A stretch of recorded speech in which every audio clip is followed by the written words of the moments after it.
नमस्कार, राजस्थान डायरी में आपका स्वागत है। जयपुर के रत्न व आभूषण दुनिया में बेमिसाल हैं। इसीलिए राजस्थान सरकार द्वारा तमाम उपाय किए जा रहे हैं ताकि जयपुर के रत्न व आभूषण उद्योग को और भी ज्यादा बढ़ावा दिया जा सके। हाल ही में जयपुर में आयोजित किए गए जस 2024 में इसकी झलक साफ तौर पर दिखाई दी। क्या कुछ खास रहा जस 2024 के दौरान, इसी को बतलाती पेश है हमारी ये रिपोर्ट। गुलाबी नगरी जयपुर विश्व पटल पर रत्न व आभूषणों के लिए विख्यात है। रत्न और आभूषण का व्यवसाय राज्य की आर्थिक प्रगति में तो महत्वपूर्ण योगदान दे ही रहा है, रोजगार सृजन में भी इससे बहुत मदद मिल रही है। राज्य सरकार इस उद्योग को बढ़ावा देने और उद्यमियों को सुविधाएं प्रदान करने के लिए निरंतर प्रयास कर रही है।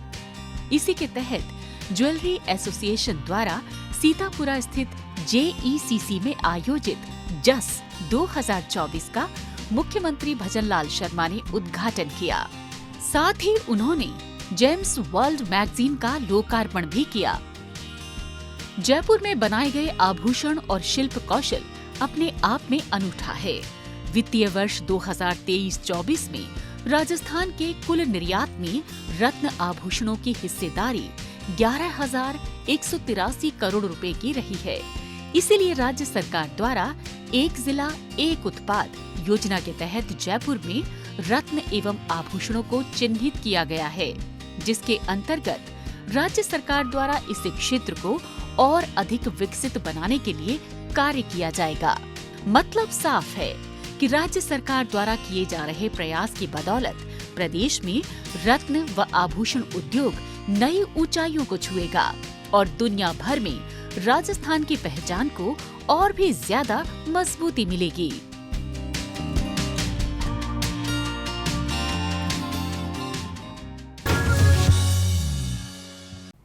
राज्य के औद्योगिक विकास और वन एवं पर्यावरण संरक्षण की दिशा में प्रदेश सरकार लगातार आगे बढ़ रही है।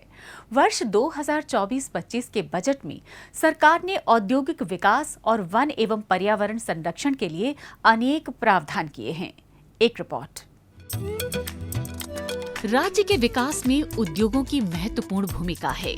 इसीलिए वर्ष 2024-25 के बजट में उद्योगपतियों के लिए कई प्रावधान किए गए हैं। इसके तहत राज्य में ईज ऑफ डूइंग बिजनेस एवं सस्टेनेबिलिटी पर आधारित इंडस्ट्रियल पॉलिसी 2024 लागू की जाएगी।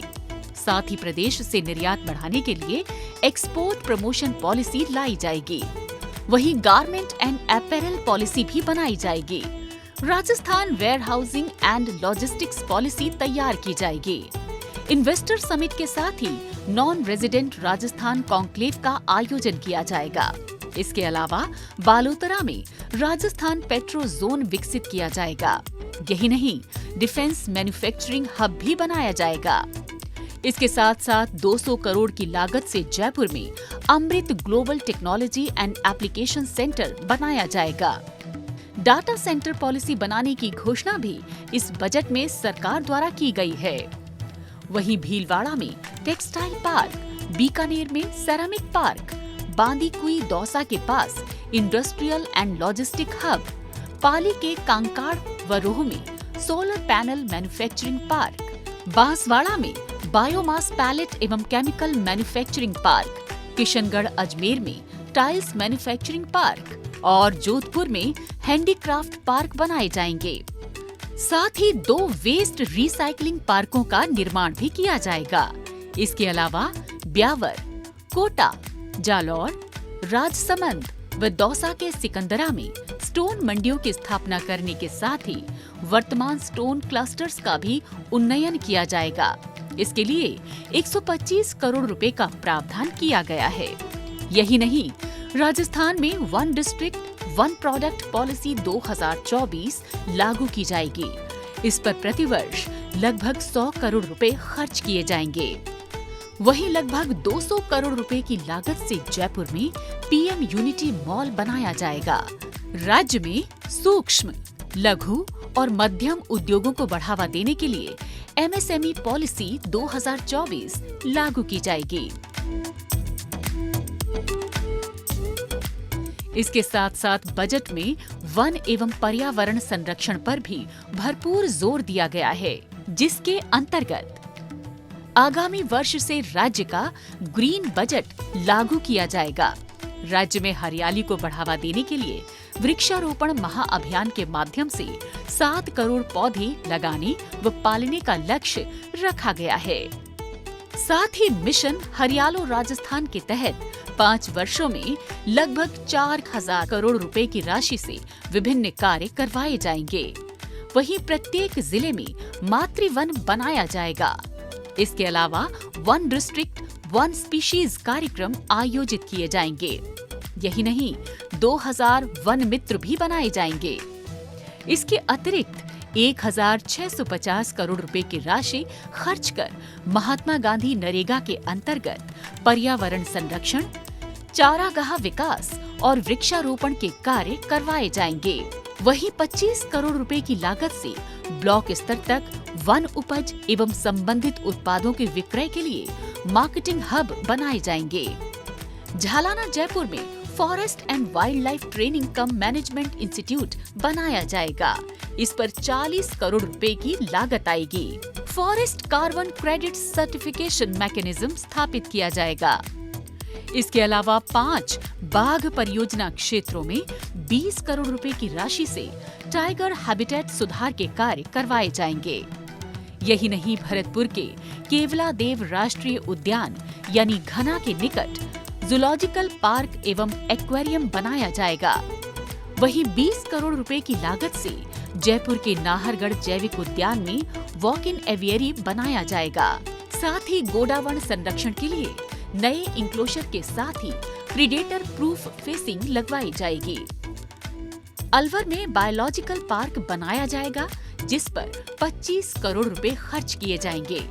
इसके अलावा क्लीन कुकिंग को प्रोत्साहन देने के लिए 10,000 सोलर और इलेक्ट्रिक कुकिंग सिस्टम का वितरण किया जाएगा।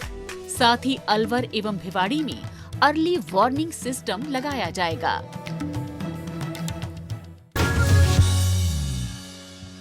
राज्य सरकार द्वारा हर संभव कदम उठाए जा रहे हैं ताकि किसानों को खेती-बाड़ी में किसी प्रकार की परेशानी का सामना न करना पड़े।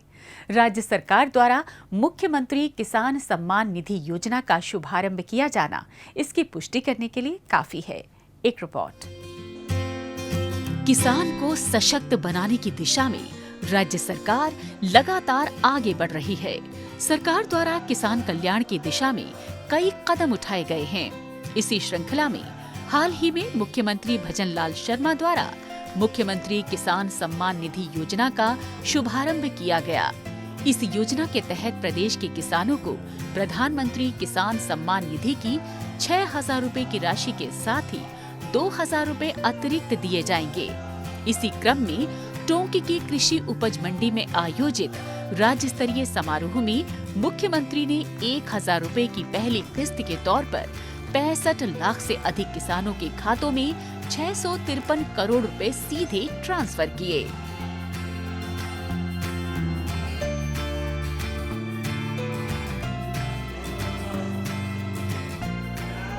इस मौके पर मुख्यमंत्री ने वीडियो कॉन्फ्रेंसिंग के माध्यम से विभिन्न जिलों के लाभार्थी किसानों से संवाद किया। इस दौरान लाभार्थियों ने किसान सम्मान निधि योजना की शुरुआत के लिए मुख्यमंत्री का आभार जताया। मुख्यमंत्री ने भी लाभार्थी किसानों को भविष्य के प्रति आश्वस्त करते हुए कहा कि सरकार उनकी खुशहाली के लिए लगातार काम कर रही है। यकीनन राज्य सरकार के इस कदम से प्रदेश के किसानों को काफी राहत मिलेगी। इससे किसानों को तो आर्थिक संबल मिलेगा ही, राज्य की तरक्की को भी गति मिलेगी।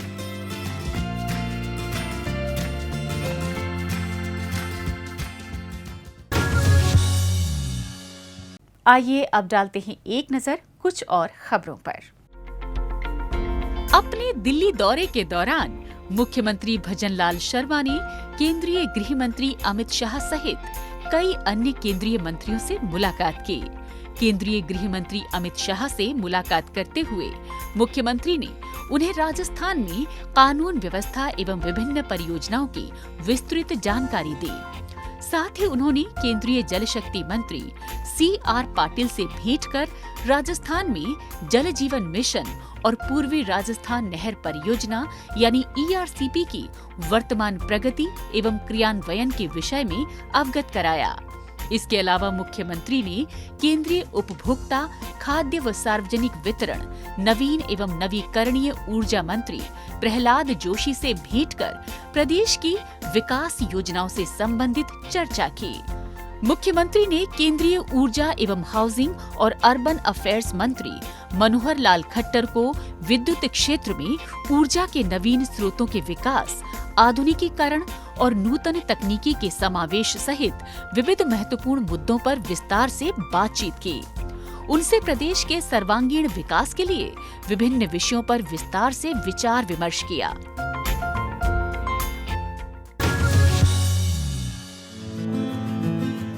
वार्षिक बजट 2024-25 में जिले को मिली सौगातों के लिए केकड़ी स्थित कृषि मंडी में आयोजित धन्यवाद सम्मेलन में मुख्यमंत्री भजनलाल शर्मा शामिल हुए।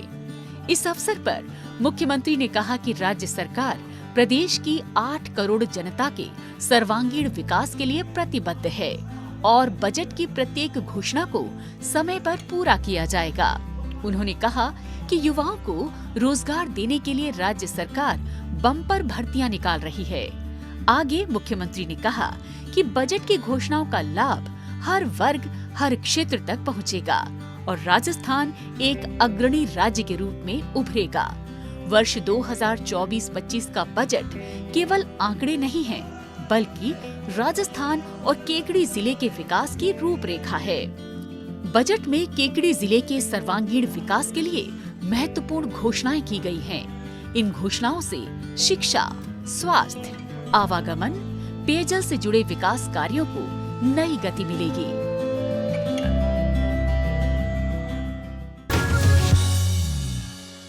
राजस्थान डायरी में आज बस इतना ही। अगले हफ्ते राज्य की नई नई गतिविधियों की जानकारी के साथ हम फिर होंगे हाजिर।